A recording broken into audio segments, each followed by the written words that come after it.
Midnight arrived quietly in the city of Greybridge, but something about the night felt unsettled. The streets were nearly empty, washed in pale yellow light from tired street lamps.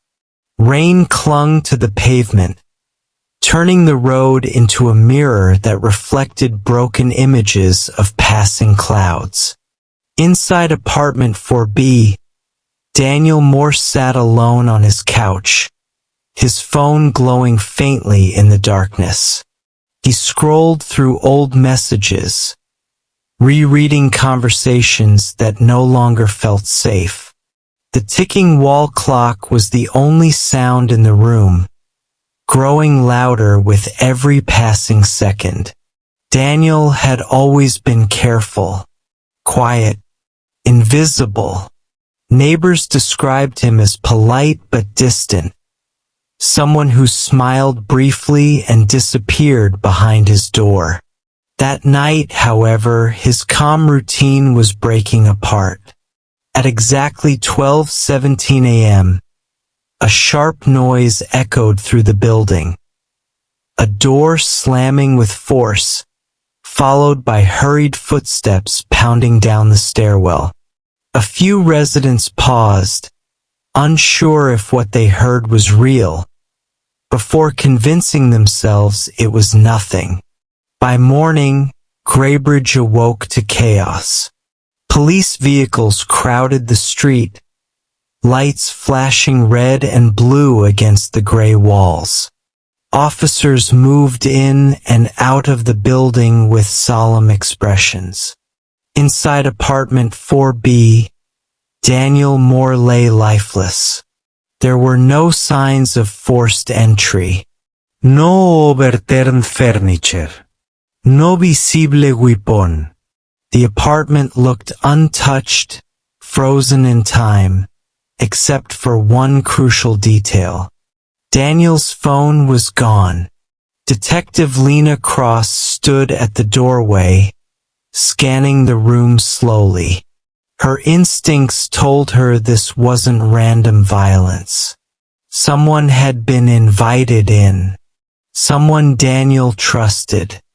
And the silence after midnight was hiding a truth far more dangerous than anyone imagined.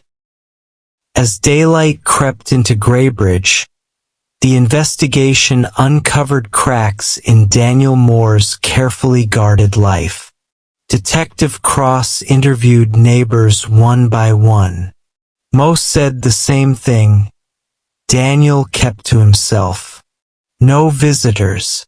No arguments. No drama.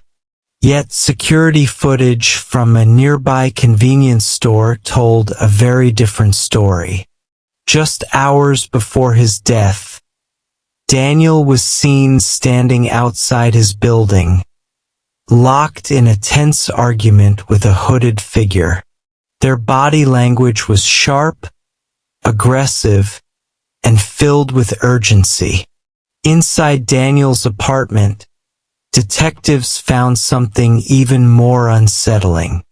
Hidden beneath the kitchen sink was a locked drawer, carefully concealed. Inside were documents, handwritten notes, and lists of names. Some were crossed out, others circled aggressively in red ink. The notes referenced payments, deadlines, and warnings. It became clear that Daniel wasn't just a quiet employee at a financial firm. He was involved in something dangerous. The missing phone suddenly became critical. Detective Cross believed it contained conversations that could expose everything. Whoever took it knew exactly what they were doing. This wasn't panic. It was strategy. Rumors spread quickly through Greybridge. Some whispered that Daniel was blackmailing powerful people. Others believed he was trying to escape something he couldn't control. As night fell again, Detective Cross stood outside the apartment building, watching shadows move behind windows. Someone out there was hoping time would bury the truth. But secrets, she knew, always leave traces. The investigation took a disturbing turn when Daniel Moore's coworker, Marcus Hill, arrived at the police station late one evening. His eyes were restless, his hands trembling as though he hadn't slept in days. He explained that since Daniel's death, anonymous messages had been appearing on his phone, warnings telling him to stay quiet, to forget what he knew. The messages were carefully worded, never explicit, but heavy with threat. Marcus had tried to ignore them, but fear finally pushed him through the station doors. Detective Cross sat him down and calmly played the security footage recovered from outside Daniel's apartment. As the grainy video froze on the hooded figure arguing with Daniel, Marcus's face drained of color. He didn't hesitate. He recognized the person instantly. The figure wasn't a stranger lurking in the dark. It was Aaron Blake, Daniel's closest friend for more than a decade. Marcus revealed what Daniel had confided in him weeks earlier. Daniel had been collecting sensitive financial information tied to illegal transactions, bribery, and hidden accounts. At first, Daniel claimed he was gathering it as leverage, insurance in case things went wrong. But slowly the power changed him. He began demanding money in exchange for silence. What started as protection turned into control. Aaron discovered Daniel's plan to expose everything anyway. That night, he confronted him, desperate and panicked. Voices were raised. Accusations cut deep. Trust shattered. In a moment driven by fear rather than logic, the argument spiraled beyond control. Detective Cross listened carefully. This wasn't a crime born from cruelty, but from betrayal, and fear can be just as deadly. Aaron Blake sat alone beneath the harsh white glow of the interrogation room light, his shadow stretched thin against the gray wall behind him.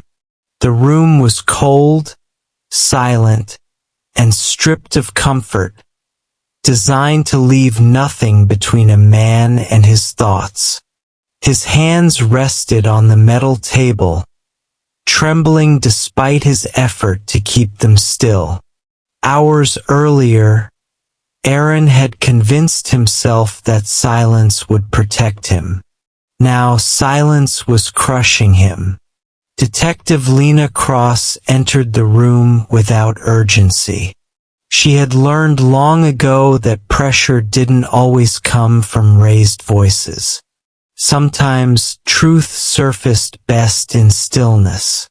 She sat across from Aaron and placed a single item on the table between them. Daniel Moore's phone.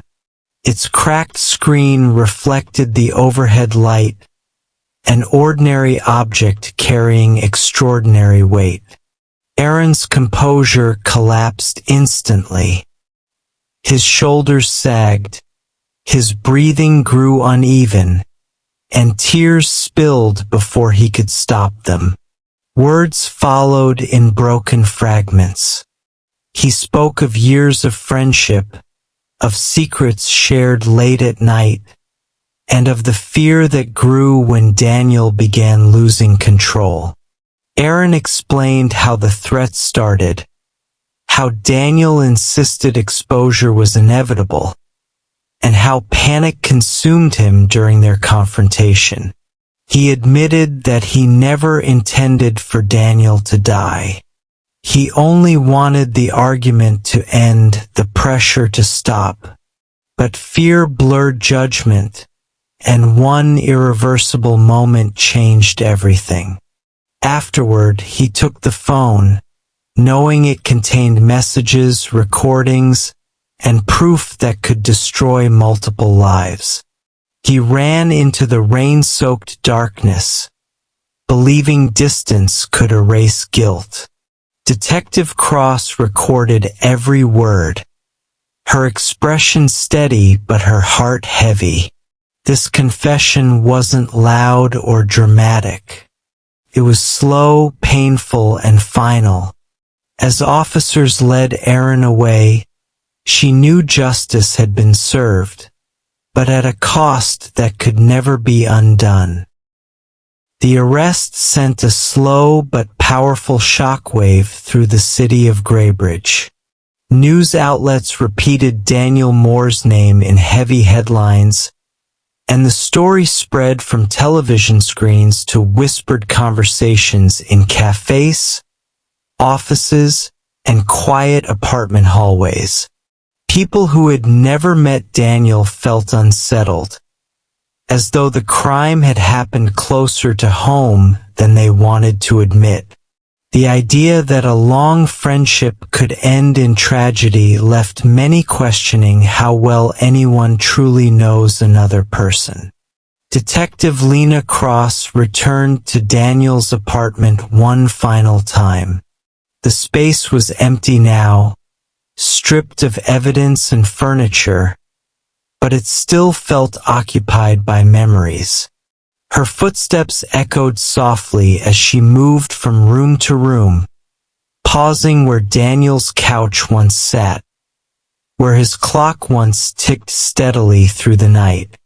The silence was heavier than it had been before, no longer mysterious, but mournful. She reflected on the choices that led here. Daniel had believed secrets could give him control. Aaron believed fear justified his actions. Both men convinced themselves they were acting out of necessity, and both underestimated the cost. Outside the window, life continued without pause. Cars passed, voices drifted upward. Laughter echoed faintly from the street below. The city was already moving on. Yet something had changed beneath the surface. Graybridge felt more cautious, more aware. Doors were locked sooner. Conversations felt guarded. The case became a quiet reminder that crime doesn't always arrive violently or unexpectedly.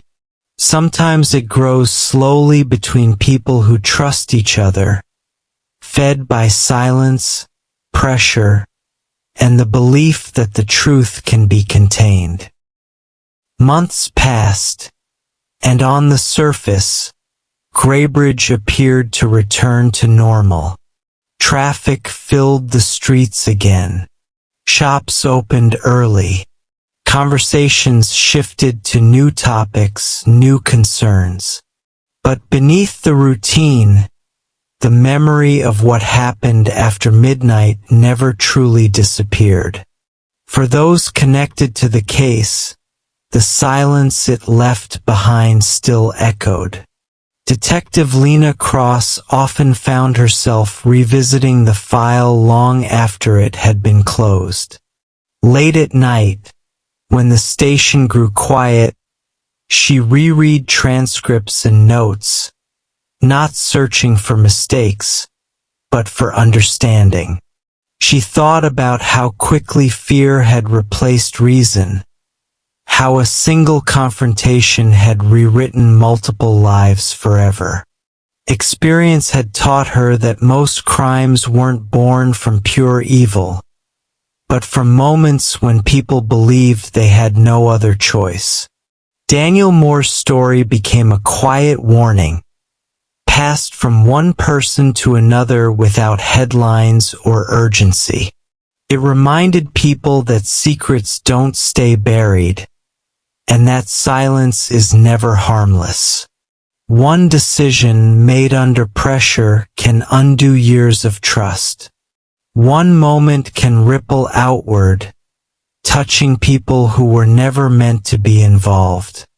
As Detective Cross finally archived the case, she felt no sense of triumph, only resolve. Justice had been served, but it had come too late to prevent loss. On a calm morning, she walked through the city as sunlight spread across the skyline, illuminating streets that once held darkness. Life continued as it always does, yet the lesson remained. Silence is not empty, carries weight. It remembers everything, and sooner or later it demands to be heard.